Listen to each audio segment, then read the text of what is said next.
itu dilakukan selama 1 bulan, yang mana di setiap minggunya itu adalah bersiklus.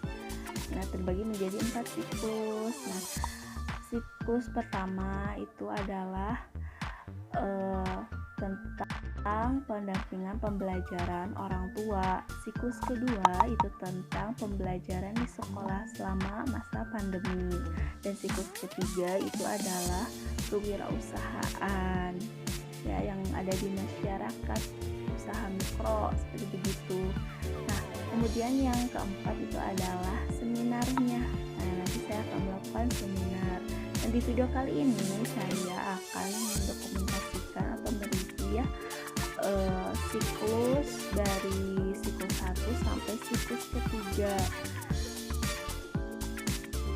Pertama, saya itu melakukan persiapan terlebih dahulu sebelum melakukan observasi dan wawancara, mulai dari pertanyaannya, lokasinya, dan sebagainya.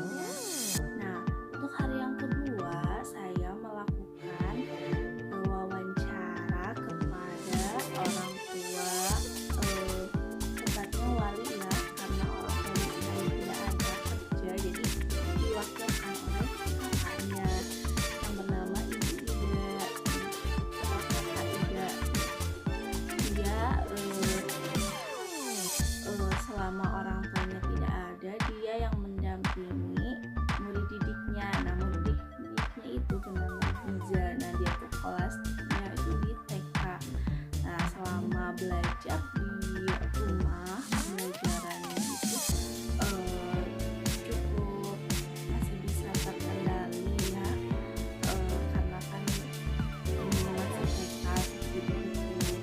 Tapi walaupun begitu, anak-anak itu lebih senang berinteraksi secara langsung ya menurutnya seperti itu.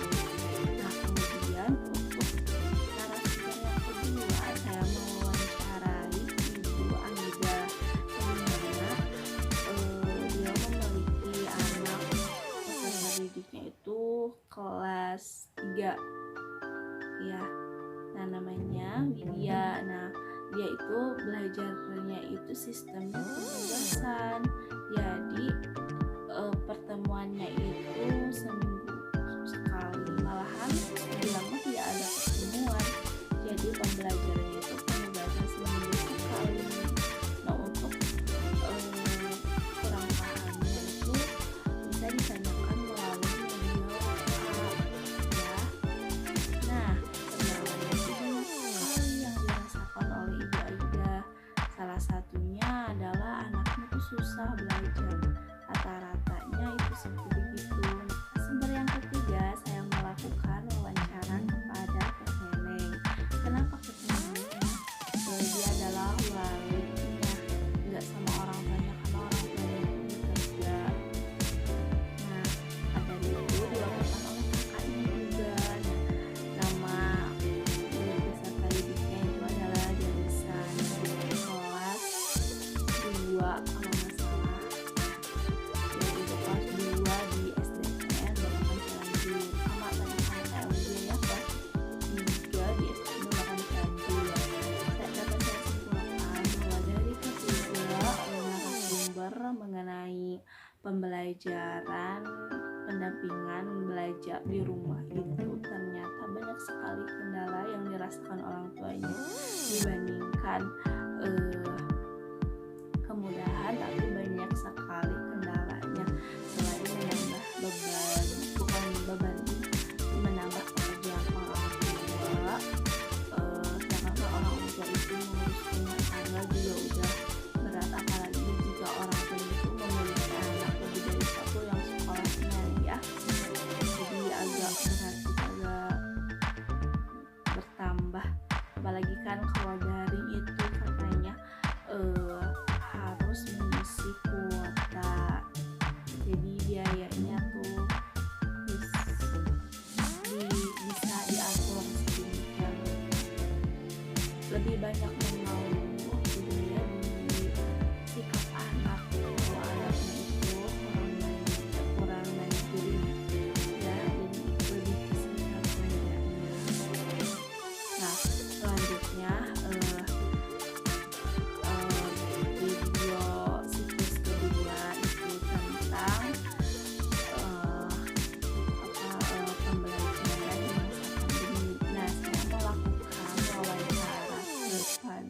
dua guru. Yang pertama itu adalah Ibu Indri, dia itu ngajar di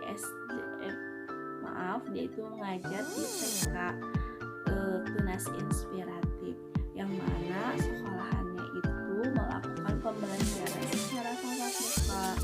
Karena jadi pembelajarannya itu agak sulit kalau dilakukan daring.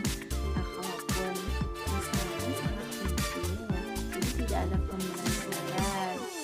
Nah, kemudian selain itu, karena melakukan pembelajaran secara tatap muka, di sekolahan ini juga menerapkan protokol kesehatan.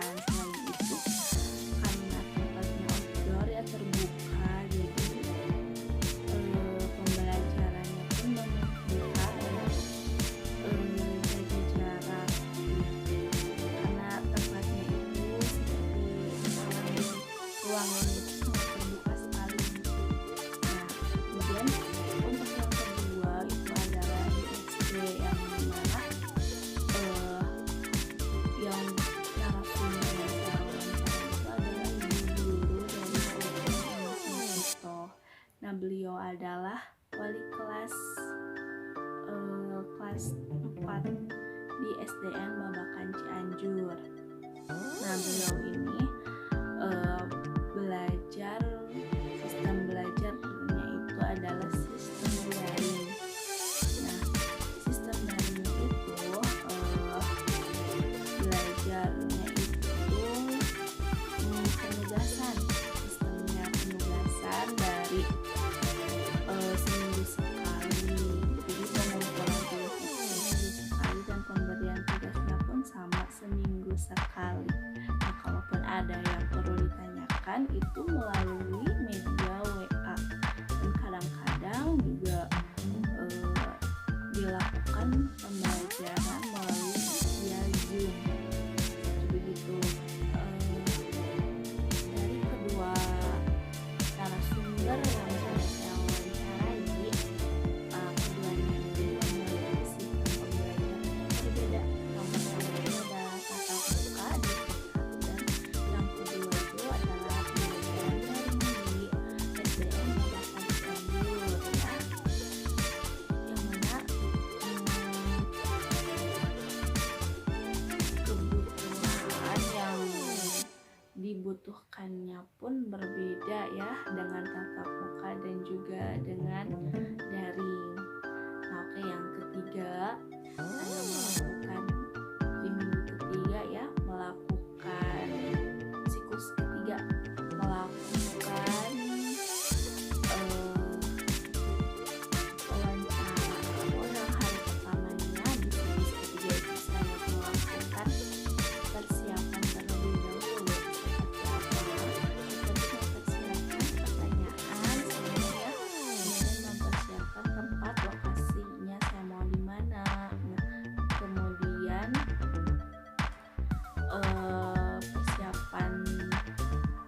persiapan yang lainnya juga banyak ya. Nah, kemudian di hari yang kedua saya melakukan observasi tempatnya dan wawancaranya. Nah, selama saya melakukan observasi tempat dan wawancara di kedua narasumber itu dilakukan selama 3 hari ya, dari Selasa, Rabu, dan Kamis selama hari ya.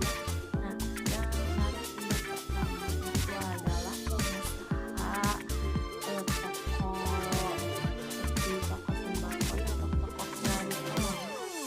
Nah, beliau itu bernama Teh Ningrum. Nah, dia tuh udah merintis usahanya itu dari 2013 kalau nggak salah, kurang lebih 8 tahunan. Dan usahanya itu maju, lumayan maju, bahkan banyak sekali langganan di toko tersebut. Omset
warahmatullahi wabarakatuh.